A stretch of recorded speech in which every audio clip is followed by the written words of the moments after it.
মত পার্থক্য তো থাকতেই হবে, আছে না? আমরা কতগুলো দল, কতগুলো দর্শন, চিন্তা ভাবনার উপর, প্রত্যেকটি দলের একটা নিজস্ব চিন্তা ভাবনা দর্শন আছে। মত পার্থক্য না থাকার তো কোনো সুযোগ নাই এখানে। মত পার্থক্য থাকবে, যে বিষয়গুলোতে ঐক্যমত হবে সেটা নিয়ে আমরা এগিয়ে যাব, এটাই তো সিদ্ধান্ত। এটা ডক্টর ইউনূস সাহেবও বলেছেন, তারেক রহমান সাহেবও বলেছেন, সবাইয়ের মধ্যে একটি ধারণা ঐক্যমতের ব্যাপার আছে। ভিন্ন মত থাকবে, এটা তো নিশ্চিতভাবে থাকবে, এটা নিয়ে কোনো সন্দেহ নাই। এই জন্য তো আমরা বিভিন্ন দল করি, তাই না? আর একমত হয়ে গেলে তো আমরা বাকশাল করবো দেখি এখানে, তো বাকশাল তো বাংলাদেশে প্রতিষ্ঠিত হতে যাচ্ছে না। ভিন্ন মত থাকবে, কিন্তু যে জায়গাগুলোতে ঐক্যমত হবে সেই জায়গার সেই সংস্কারগুলো করা হবে। এটা খুব পরিষ্কার একটা বিষয়, এটা নিয়ে কনফিউশন থাকার কোনো কারণ নেই।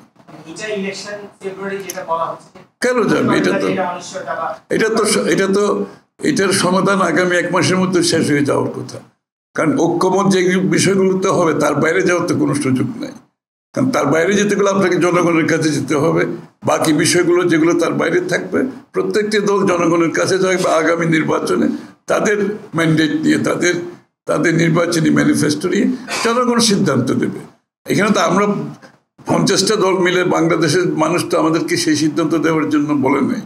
আমরা যে ঐক্যমত হলে ঠিক আছে, তার বাইরে যদি কিছু হয় সেটা জনগণের কাছে নিয়ে যেতে হবে আগামী নির্বাচনে। বিগত নির্বাচন কমিশনের বিষয় না, সেটা তো এতদিন তো মামলার সুযোগ ছিল না।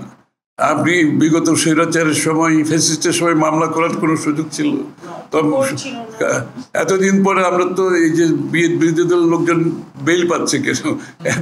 এতদিন পরে মামলাগুলো খালাস হচ্ছে কেন? এগুলো মিথ্যা মামলা ছিল এবং এই মামলাগুলো করার সুযোগ ছিল না বলে এখন মামলা করবে, এটা তো খুবই স্বাভাবিক।